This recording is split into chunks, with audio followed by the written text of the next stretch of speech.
Longe da família, praticamente imóvel, cercado de aparelhos.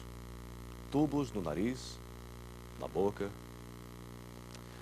Os dias podem ser longos para quem está internado numa unidade de terapia intensiva. O paciente quase sempre passa por uma dura experiência que pode marcá-lo emocionalmente por toda a vida. Mas de que forma este sofrimento pode ser amenizado?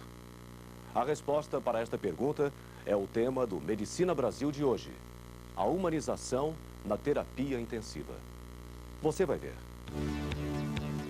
A humanização de uma UTI de adultos. Como o ambiente físico mais aconchegante pode diminuir o estresse dos pacientes. No Rio de Janeiro, nossa equipe visitou uma UTI neonatal. É oferecer, dentro da humanização, o amor, o carinho e aprender um pouco das técnicas da humanização. Você vai acompanhar um dia de trabalho dos Doutores da Alegria. No estúdio, especialistas de 3 estados discutem a humanização na terapia intensiva. Medicina Brasil está começando.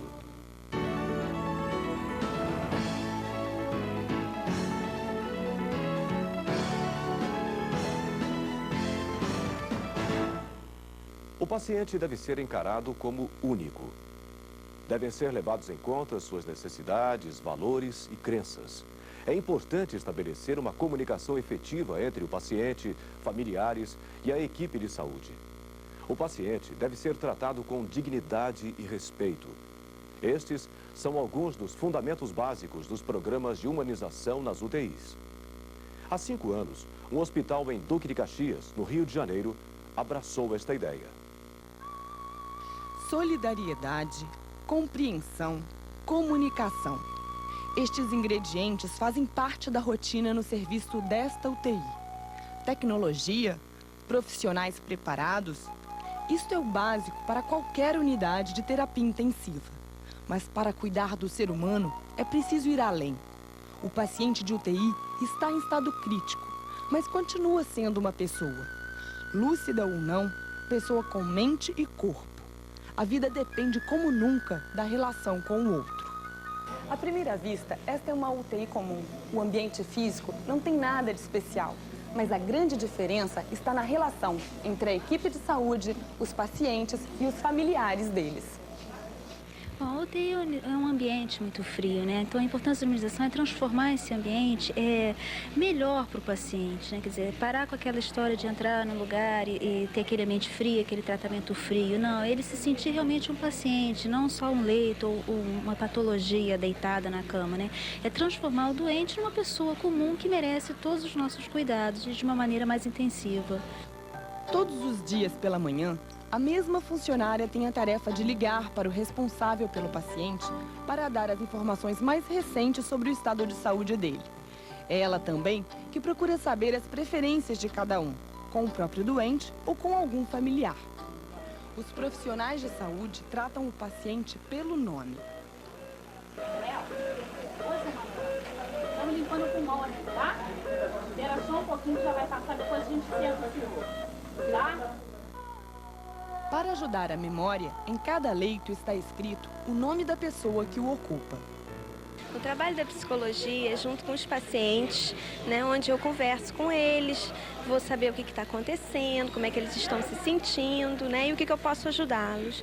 E junto aos familiares, porque a gente percebe que quando os familiares estão juntos, os pacientes se sentem muito melhores e isso ajuda na recuperação deles. A humanização faz com que o paciente se sinta melhor, mais à vontade, mais feliz, né, e isso vai ajudar ele a lutar para se recuperar mais rápido. As visitas podem ser feitas em 2 horários, pela manhã ou à tarde. Seu Nelson chega para visitar o filho. Cláudio tem 50 anos e é fumante de longa data. O vício o levou a desenvolver uma doença pulmonar obstrutiva crônica. O atendimento deste hospital é fora de série. Eles tratam bem, com responsabilidade, com competência e muita diligência. Até hoje, já é a 2ª vez que ele está internado, segunda operação que ele faz, em poucos dias que eu tive a oportunidade de verificar nas situações mais graves, sempre um atendimento perfeito. E ainda mais, com informações aos familiares dos pacientes, dando ciência do que se passa com os doentes. Cláudio foi submetido a uma grande operação no tórax pela manhã. Ele está sob assistência ventilatória. Mesmo assim, Cláudio faz questão de falar sobre o atendimento. Melhor não poderia esperar, né? Tudo que eu solicito tem sido atendido. É claro que na condição que eu estou, paciente, dói tudo. O que você pensar dói. Até a voz dói. Então, reclamar de quê? A gente tem que aceitar e entender que a situação é essa. Agora, eles procuram nos comportar dentro do possível, o máximo possível. Francisco pode visitar a mulher na UTI a hora que quiser. E mais, ele é incentivado a estar ao lado dela pela equipe de saúde. Cada paciente é visto individualmente. Então, o que para um pode ser proibido, para outros, dependendo, a gente até aceita, né? O caso até da Sônia, que a gente pede para o marido dela ficar mais aqui, que é uma coisa que não é permitida dentro do CTI. Tem horário de visita e pronto. Mas como ela é uma pessoa que, quando está do lado familiar, se sente melhor e aceita melhor ficar sem o respirador, a gente permite que o marido fique para ajudar. Sônia Alves tem uma doença neurológica chamada Síndrome de Guillain-Barré. A síndrome provoca uma fraqueza muscular progressiva, que pode ser tratada com medicamentos. O prognóstico é que ela consiga voltar a ter uma vida normal. Para que isso se torne realidade, apoio é fundamental. As fotos são da filha, Camila, e lembram a vida fora da UTI. A criatividade faz com que a comunicação se estabeleça e Sônia possa dizer para Francisco que está com saudade.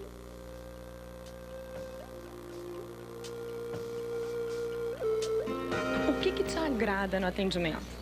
Olha, eu acho que é a compreensão do pessoal, né? Que a gente pede, eles atendem, né? A gente está sempre aqui, está sempre pedindo para eles assistir, né? Para eles estar olhando mais assim, a paciente. Então, eles estão sempre cumprindo esse pedido da gente. Então, isso é muito bom. O papel da enfermagem é essencial para que a humanização aconteça em uma UTI.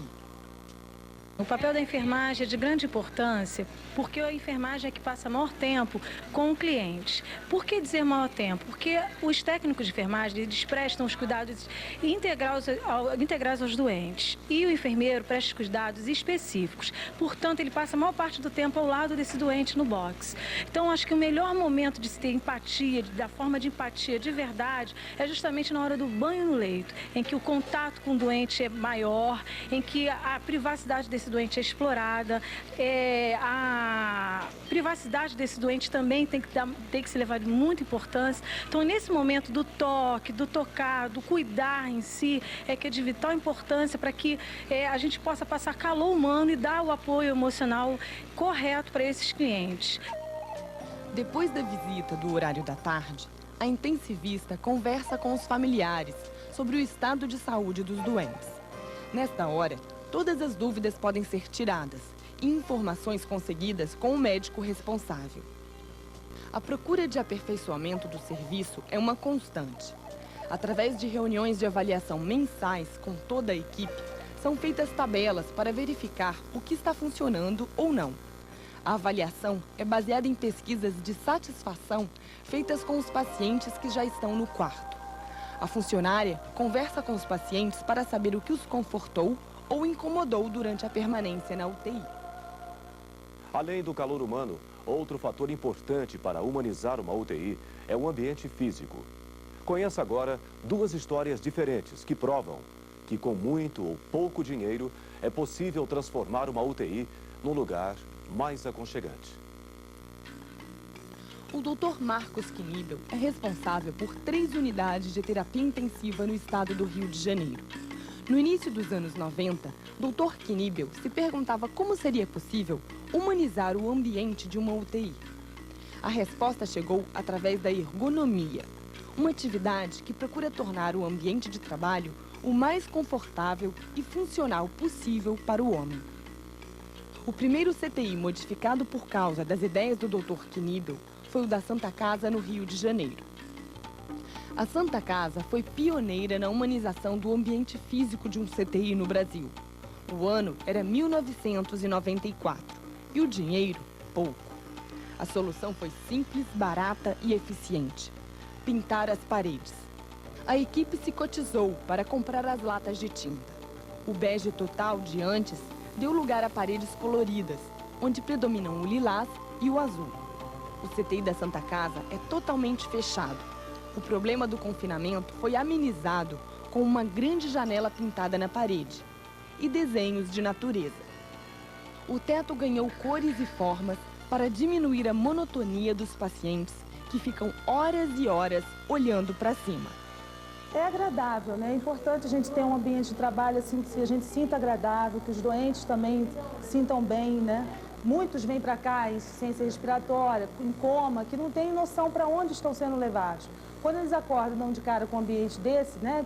Que esperam flores, né? Verde, né? Eles acham bonito, entendeu? E comentam, está bonito, é diferente, não é o que a gente esperava de um CTI, muitos já falaram, entendeu? Quando recobra a consciência, que não há, isso aqui não parece CTI, isso aqui parece mais uma casa de família, uma coisa assim, entendeu? Um lugar agradável. O ideal é pensar em como tornar o ambiente físico de uma UTI mais humano no momento da construção ou reforma. A oportunidade apareceu em 1997, na UTI de um hospital carioca. Nessa UTI, nós aplicamos vários conceitos novos. Por exemplo, a introdução de cores. Fizemos um estudo cromático, chegamos a cores tranquilizantes, as cores que poderiam ser aplicadas. Revolucionamos toda a parte de concepção do teto, porque nós passamos a ver que os pacientes, cada vez mais, eles procuram distração. E o campo de visualização é quase sempre o forro, o teto. Então, nós procuramos jogar com isso, introduzir cores, criar movimentos no teto, formas com que eles pudessem aproveitar isso e se distrair, fizessem movimentos de perseguição e provocasse um escape do pensamento. Na realidade, é isso. Um outro fator interessante que nós introduzimos nessa UTI foi a questão da visualização, que é muito importante. Nós temos uma equipe médica interagindo com os pacientes, então toda a visualização do ambiente, dos leitos, é muito importante, né? Tanto para a equipe quanto para os pacientes. Eles estão monitorando 24 horas o que está acontecendo. Então, a necessidade de evitar bloqueios visuais dentro dessa UTI é muito importante. Então, nós abrimos todas as divisões que existiam entre os leitos e procuramos introduzir elementos novos. Então, tem divisórias com vidros, tem cortinas facilitadoras, onde a gente tem uma rede que permite o enfermeiro olhar a partir dela e conseguir visualizar o monitor. Então, são elementos inovadores, assim como o corredor de circulação que a gente criou por trás dos leitos, que permite que os médicos possam passar de um leito ao outro, as divisórias que se abrem cada vez que tem uma intervenção importante, que tem um número importante de pessoas trabalhando em cima de um paciente, essas divisórias são pivotantes de maneira que você acaba ganhando mais área de trabalho.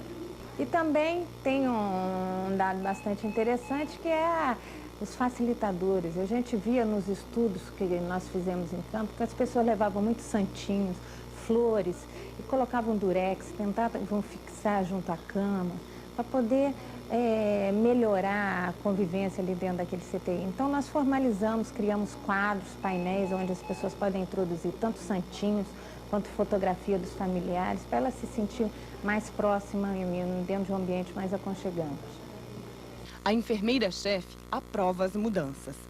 Essa porta ela é muito útil para a gente quando o paciente está chegando do centro cirúrgico, de algum procedimento, a gente abre a porta para a maca poder entrar, para entrar um aparelho de ultrassom, um aparelho de ecocardiograma. Quando a gente está com o paciente aqui e algum alarme acende ali, a gente já olha por aqui, vê a pressão, vê o que está alarmando o doente ao lado. E por trás Quando a gente precisa mexer em algum aparelho, a gente se locomove vindo de um box para o outro.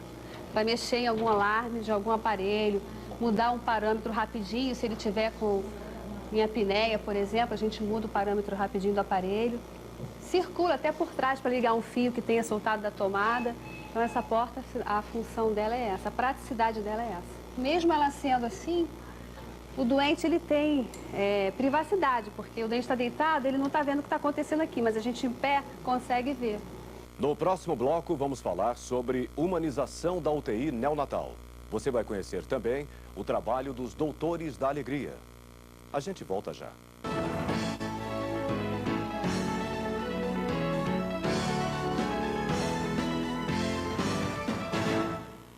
Se para um adulto é difícil permanecer numa cama de hospital, sem dúvida para uma criança é ainda pior.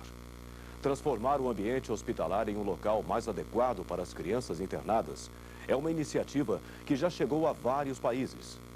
Pensando em garantir o bem-estar destes pequenos pacientes, a Sociedade Brasileira de Pediatria lançou em 1995 a Declaração dos Direitos da Criança e do Adolescente Hospitalizado.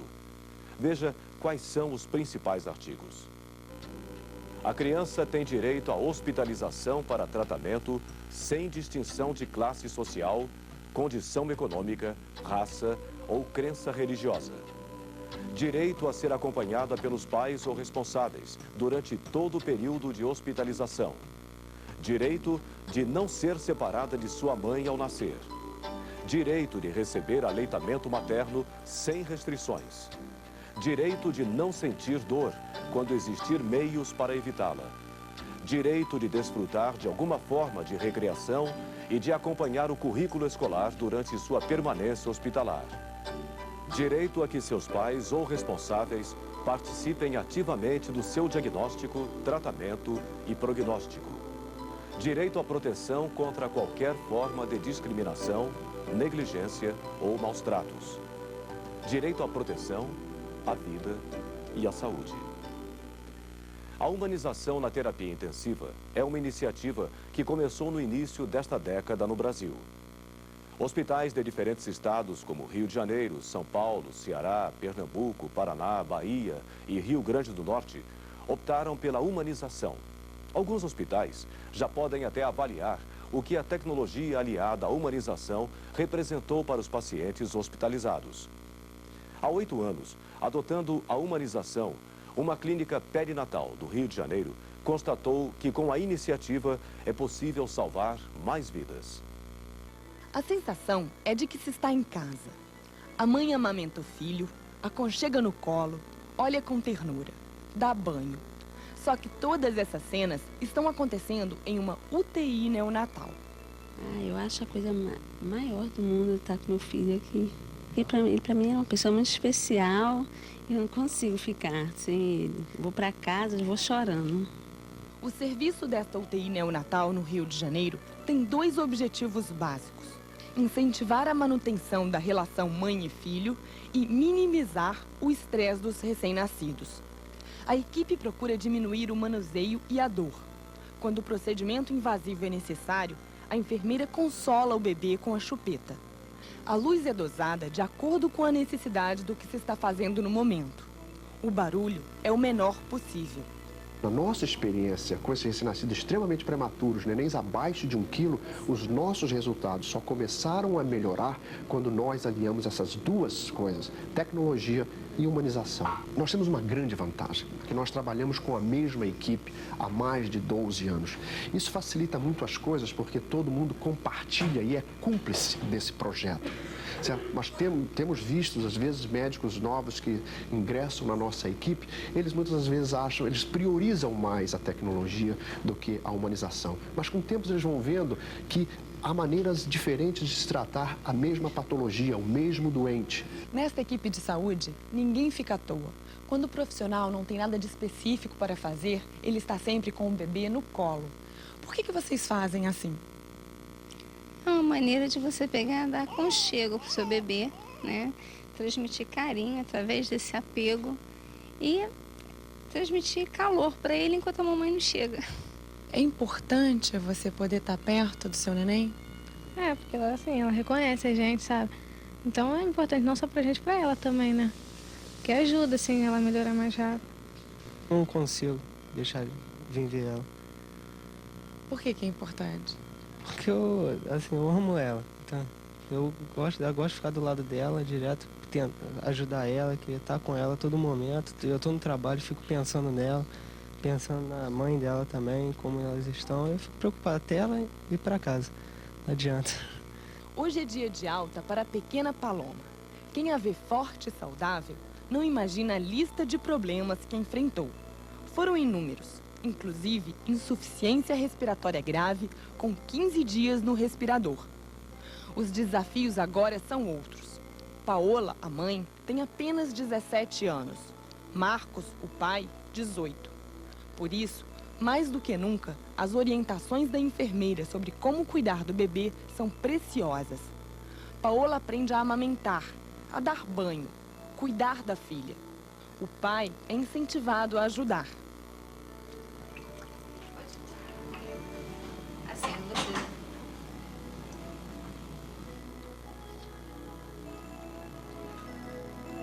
Em uma situação delicada como a prematuridade, é cada vez mais frequente o trabalho da psicóloga.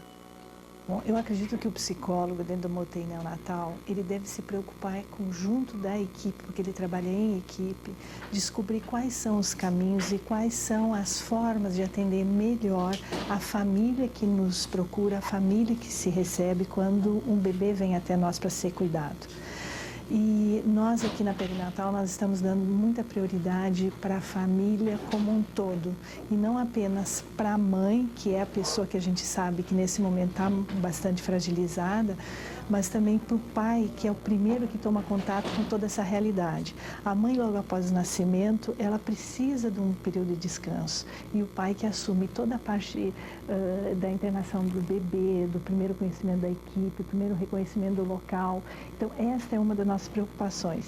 E se segue a isso toda a questão da formação dos vínculos afetivos posteriores do bebê. E por isso a gente dá uma atenção especial também no caso desse bebê ter irmãos e no caso dos avós e inclusive bisavós. Então nós temos recebido uma média grande um número grande de avós todas as semanas, assim como também irmãos dos bebês que vêm conhecer essa nova realidade que eles tiveram que entrar sem estarem preparados para isso ainda. O amor dos familiares pelos recém-nascidos prematuros pode ser notada nas incubadoras. Na de Gabriel, por exemplo, por fora estão colados os desenhos e o beijo carinhoso deixado pela irmã. Por dentro, nota-se a torcida dos tios e primos que desejam que ele tenha força para sair da UTI. A psicóloga explica a importância da manutenção do vínculo entre o recém-nascido e a família.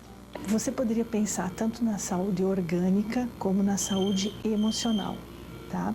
Existem muitos trabalhos que mostram que a permanência dos pais, todo o processo de interação que é formado ainda na UTI, nesse caso, tá? Ele é responsável por melhora da criança, por aumento de peso, por diminuição de infecções, isso tudo já se sabe. Tá? O que a gente cada vez mais fica conhecendo é a história afetiva desses bebês e a possibilidade deles terem uma continuidade nas relações familiares, ou seja, que essa separação forçada não seja uma separação real. Tá? Isso garante para nós aquilo que se conhece por saúde mental do bebê. Tá? Então seria uma proteção em relação à possibilidade dessa criança desenvolver bem em todas as áreas, e principalmente afetiva. Esse ser que nasceu, essa nova vidinha, ele tem um maior envolvimento com o ambiente do qual nós poderíamos imaginar. A questão da distância olho no olho de 30 centímetros, de você ter um campo visual, de você poder estimular esse recém-nascido, mesmo que numa assistência ventilatória crítica, mesmo que no momento crítico da sua vida, se ele conseguir estabelecer esse campo visual, isso influi no tratamento? Influi. É oferecer, dentro da humanização, o amor, o carinho e aprender um pouco das técnicas da humanização, que nada mais é aquilo que nós aprendemos em universidades, em formação, em relação médico-paciente.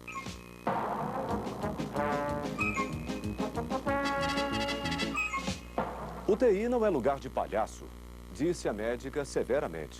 Nem de crianças, disse o palhaço Michael Christensen. Com este diálogo, teve início em 1986 no Columbian Presbyterian Babies Hospital de Nova York, um projeto audacioso e revolucionário, os Doutores da Alegria.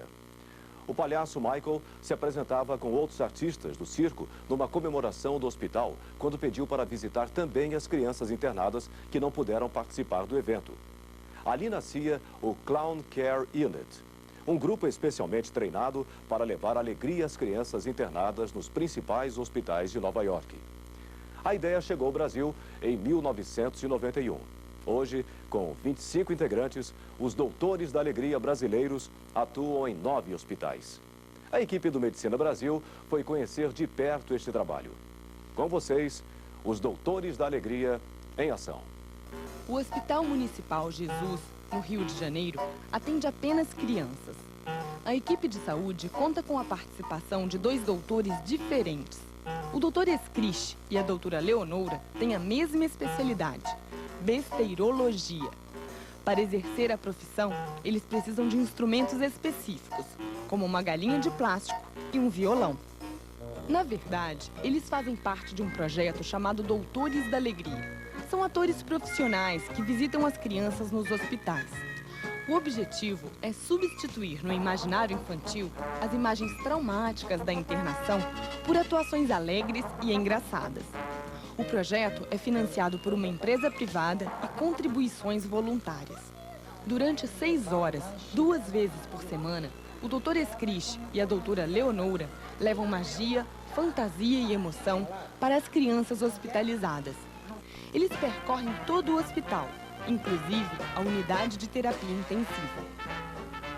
Os Doutores da Alegria entram com todo o cuidado na UTI, cumprimentam o pessoal que está trabalhando e se aproximam dos pequenos pacientes com calma. Em cada leito, eles cantam músicas. Oh, meu amor.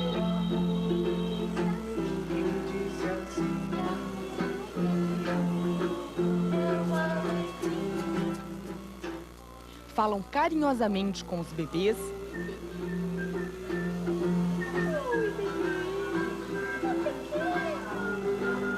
e procuram despertar a atenção deles com brincadeiras.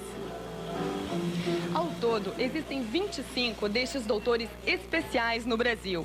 Eles procuram levar um pouco de alegria à difícil rotina das crianças em 2 hospitais no Rio de Janeiro, 6 em São Paulo e 1 em Campinas. Nesta visita, em especial, quase não foi possível estabelecer uma relação mais ativa com os bebês. Todos eles são portadores de patologias graves e, por causa dos processos invasivos utilizados, estavam sedados. Você sabe que várias vezes as pessoas falam: vocês vão lá, as criancinhas estão dormindo, estão entubadas. Mas a gente fala: mas a gente vai tocar uma música para os sonhos delas. E às vezes a gente vem aqui e a gente vê as reações que elas têm mesmo, né? E quando elas acordam, parece que elas já conhecem a gente. É engraçado. Mesmo dormindo, eu acho que a gente consegue chegar ao emocional dela, assim. Tocar alguma coisa saudável ainda, que eu acho que fica na memória. Quando ela acorda, parece que ela já conhece a gente, assim. Cleiverton, 1 ano e 11 meses, tem mucoviscidose. A doença gera uma pneumopatia crônica. Enquanto a equipe do Medicina Brasil gravava na UTI, Cleiverton precisou ter o tubo orotraqueal aspirado. Mesmo passando por uma situação tão traumática, Cleiverton mostra como os Doutores da Alegria podem interagir com os bebês na UTI. A equipe médica vem tentando retirar o respirador artificial de Cleiverton e, por isso, ele está menos sedado do que os outros. Repare como os olhos ficam atentos à brincadeira e a expressão serena. Os Doutores da Alegria são considerados integrantes da equipe de saúde do hospital. O importante é a troca que a gente estabelece com a equipe de enfermagem, com os médicos, as crianças, as mães que ficam num estado assim de tensas, né? É muito importante, a gente sente que a gente contribui, assim, sabe, distensionando mesmo o ambiente. A chefe da UTI diz como o trabalho dos atores é importante. Desde o período que eles vieram para cá, eles trouxeram grandes benefícios para o serviço. Porque a participação deles traz muita alegria, traz descontração, traz relaxamento. O nosso ambiente, como todos sabem, é um ambiente de alto estresse. Nós trabalhamos com um perfil de crianças muito graves. A maioria dessas crianças, elas estão sob sedação, sob analgesia. Geralmente essas têm pouca participação, por mesmo questão de humanização. Mas outras crianças que já estão saindo desse desmame, quando elas começam a acordar e elas começam a ter a primeira recordação assim sobre música, vendo a cara de um palhaço, vendo brincadeira, elas começam a responder um pouquinho melhor. É uma coisa ainda inicial que está acontecendo, mas a gente observou isso em várias crianças. Então, obviamente, você sendo acordado, você saindo de um quadro muito grave, sendo acordado com música, com fantasia, eu acho que é uma forma assim de você tentar se recuperar. A criança se recupera mais rápido, né? A criança, ela entra mais no meio, no mundo dela. Então, eu acho que por esse lado assim de fantasia, desse toque de alegria, desse toque de relaxamento para a própria equipe, inclusive, não só para eles, mas para a gente também, eu acho que é bastante benéfico. E quem não se beneficia com uma boa dose de alegria e de tranquilidade, eu acho que isso tudo ajuda.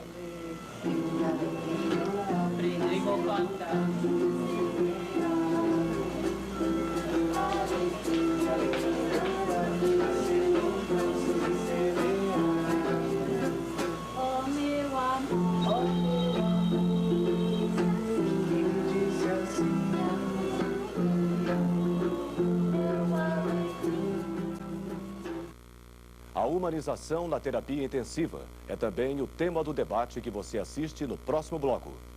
É um minuto só.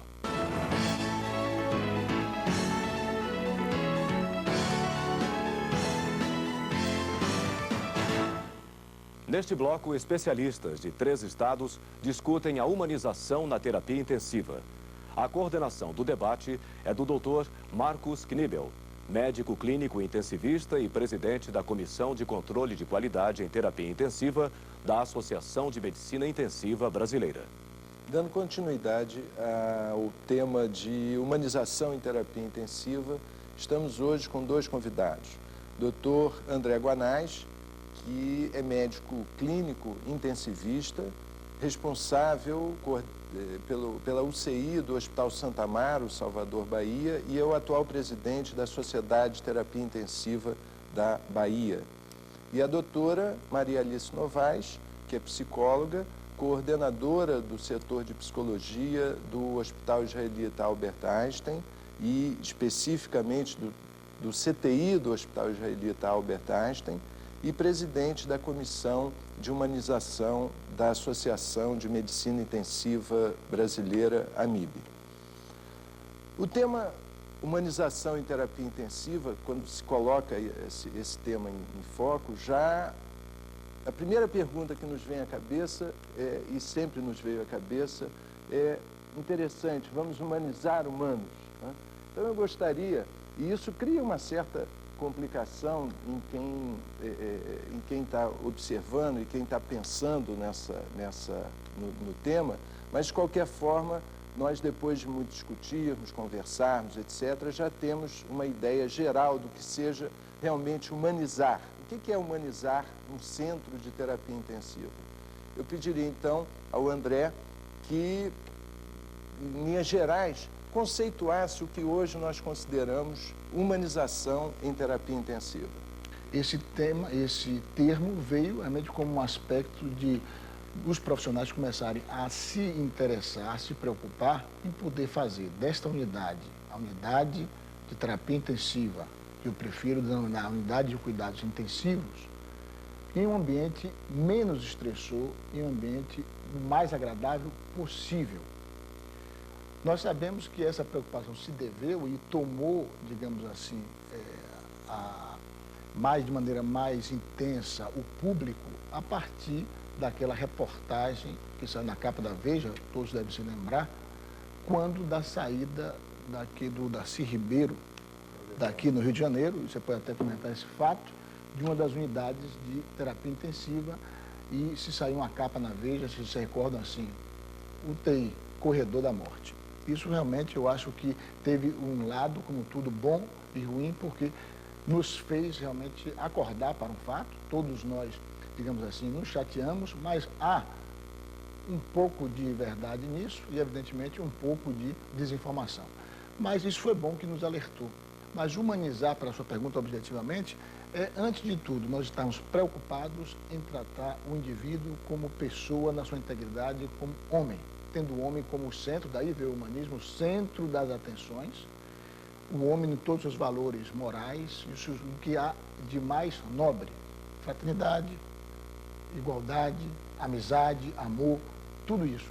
Então a gente vê esse homem, entender esse homem enquanto paciente no UTI, num contexto geral do seu corpo, do seu bio, do seu psique, sua mente, psico, social, integrado. Se a gente vê isso de uma maneira individualizada e soubermos pôr toda a tecnologia nesse sentido, a gente estará humanizando as unidades de terapia intensiva. Justamente a partir dessa reportagem, o que aconteceu foi que, como o Roberto Pompeu de Toledo colocou lá, a partir de uma coisa que foi meio complicada, que o Darcy Ribeiro teria fugido de uma unidade de terapia intensiva. Na realidade, ele não fugiu de unidade de terapia intensiva nenhuma, mas a partir dessa história, né, e a partir do momento que o Roberto Pompeu de Toledo colocou que o CTI era antessala do inferno de Dante, foi assim que ele falou. Foi um domingo terrível para os intensivistas brasileiros, porque todos leram a reportagem, todos comentaram a situação e todos se revoltaram com aquilo, mas ao mesmo tempo que nos revoltamos, porque a gente trabalha com isso, trabalhava com isso de uma maneira efetiva, honesta, dedicada, etc., nós vimos que muitas das coisas que tinham sido colocadas pelo Roberto Pompeu eram coisas razoáveis, eram ponderações razoáveis. Antigamente, o paciente, vamos chamá-lo paciente, o cliente paciente, né, ia para a terapia intensiva quase que para morrer, né?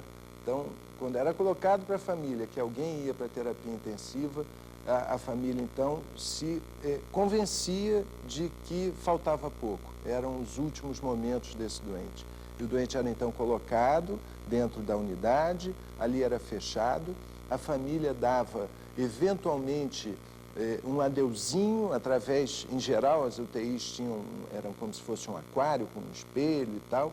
Então, durante 1 ou 2 minutos, a família entrava, dava um adeuzinho pro parente lá internado, eventualmente vinha uma enfermeira, levantava a mão do cliente, e ele dava lá um adeuzinho e tal, e isso se repetia durante 3, 4, 5 dias, até que o paciente vinha a falecer, e era assim que terminava a vida, né? Primeiro, é absolutamente fundamental trabalhar a equipe.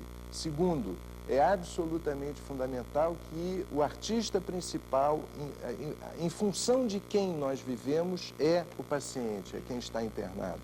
Em seguida, é o grupo que o cerca em termos de familiares, porque tão doente quanto o paciente está também a sua família. E a sua família se coloca ali de um modo aflitivo, sabendo que aquele paciente está enfrentando um momento da morte, né, da possibilidade de morte. Então, a evolução de que o paciente é a figura principal, de que a equipe, o trabalho da equipe é muito importante, que a gente tem que trabalhar a equipe. Então, tudo isso é um histórico evolutivo dessa coisa da humanização. Familiares, eu acho que seria importante que a gente, se tivessem pessoas que trabalham em UTI, né, assistindo, que a gente pudesse realmente preconizar que os horários de visitas flexíveis são super importantes. Muitas vezes a gente tem unidades onde o paciente entra, a equipe está ali focalizada em cuidar daquele paciente, e à medida que a gente vai tentando atender aquela família, abrindo a visita para horários flexíveis, à medida que o paciente possa receber, isso vai diminuindo com certeza o estresse na unidade, com a família, o paciente se sente mais tranquilo e a gente vai conseguindo cuidar desse paciente num clima muito mais humano, não é verdade? E esse é um enfoque também que o André tem dado lá na unidade do CTI lá do Santo Amaro, tanto é que a unidade do André não chama mais CTI, não é mais a unidade de terapia intensiva, é a unidade de cuidados intensivos. Essa mudança de nome, André, essa mudança de colocação não foi ao acaso, né? Ela tem relação com o próprio processo de humanização, ou não? Eu estou enganado? Não, com certeza, Marcos. Essa ideia foi justamente de ter um elemento da semântica, pode parecer assim, por que mudou de UTI? o T pelo C, para a unidade de cuidados intensivos. Nós sabemos que na língua inglesa essa tradução é mais feliz. ICU, Intensive Critical Unit. Quer dizer, é o cuidado, realmente, é o critical care, é o cuidado com o paciente que é o mais importante, porque nós sabemos que nem sempre nós temos tratamento terapêutico para tudo, como às vezes nos faz transparecer. E essa é a base, inclusive, de Hipócrates, a base dos enigmas da medicina, é de que quando você não puder tratar, mas sempre você vai poder cuidar. Então, é um elemento educacional, e eu acho importante até a gente levar, ainda é muito conhecida como UTI, mas a gente bate nessa tecla de poder ser UCI, para a gente se lembrar que a gente vai ter sempre que cuidar, mesmo quando a gente não tenha mais o que oferecer para tratar, que às vezes ocorre dentro da unidade de ocorrer esse tipo de paciente. Apesar de que é sempre bom lembrar que o enfoque das unidades, o primeiro ato de humanização, é você indicar o paciente, correto, Marcos? E nós sabemos disso, corretamente para as unidades. E nem sempre isso ocorre. Então, o paciente que deve ir para uma unidade dessa é o paciente grave, criticamente enfermo, recuperável. Porque normalmente nós indicamos pacientes que não deveriam estar lá, deveriam ter uma morte digna com a família, em casa ou no hospital, mas não numa UTI ou no UCI, como nós falamos, nós estamos realmente também sendo dignos desse ato de humanização.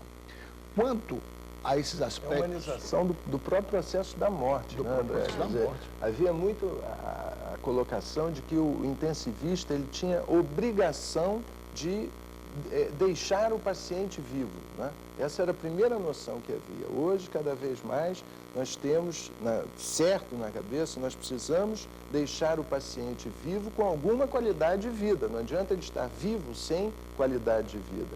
E se porventura não houver a possibilidade dessa qualidade de vida e que a morte venha realmente a ocorrer, que nós humanizemos até o processo de morte. Esse é também um papel do médico, esse é também o papel da enfermeira, é o papel da psicóloga, é o papel de todos aqueles que atuam na terapia intensiva. Né? Lá no hospital onde eu trabalho, no Albert Einstein, a gente tem a possibilidade até de ter uma unidade de cuidados semi-intensivos, né?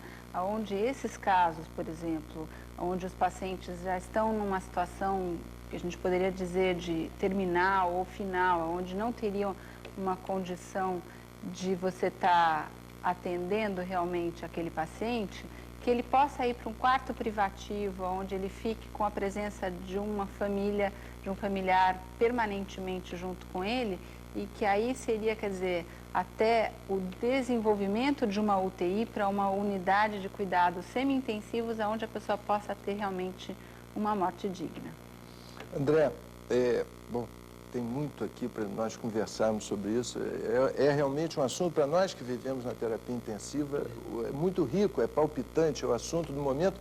Tanto é assim, nós já tivemos 3 simpósios internacionais de humanização em terapia intensiva realizados em Salvador, e no ano 2000 teremos esse simpósio aqui no Rio de Janeiro. Então, são simpósios cujo título é Simpósio de Humanização em Terapia Intensiva, enfocando exatamente esse problema.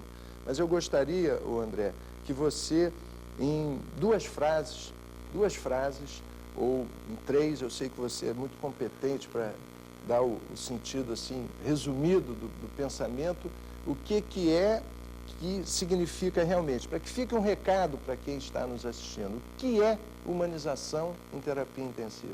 O mais importante é a educação. É você ver o paciente, como eu disse, como um todo. É você integrar a família a participar. Porque o indivíduo está ali, ele saiu do seu ambiente familiar, daquelas pessoas que ele mais gosta. E naturalmente, tudo que é natural é mais humano. O humanismo veio da natureza. E daí, é antinatural você tirar o indivíduo no seu momento mais crítico do que ele mais ama, que é a família. Então, as visitas, como a Marisa falou, com o Marcos, que nós fazemos na unidade, devem ser estimuladas o maior tempo possível. O outro fator mais importante é a informação. É isso que vocês, repórteres, trabalham tão bem e que nós temos que saber trabalhar cada vez mais e informar.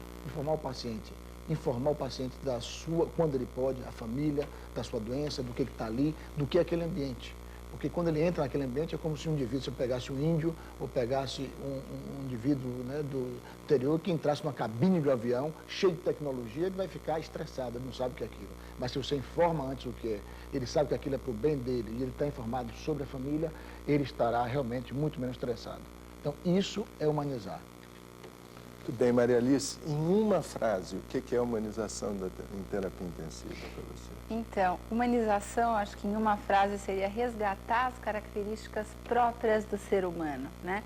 Indo de encontro às necessidades do paciente, da família e de toda a equipe de trabalho.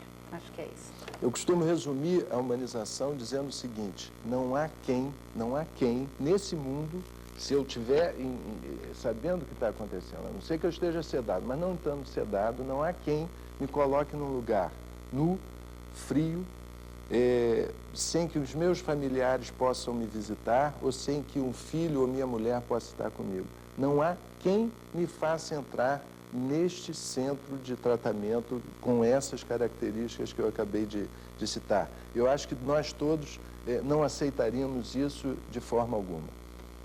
Então, com isso, eu queria agradecer a Maria Alice e ao André por terem estado aqui conosco e conversando sobre esse importante tema que é a humanização em terapia intensiva e que, com certeza, vai nortear os próximos anos na mudança de comportamento em relação aos nossos centros de tratamento intensivo.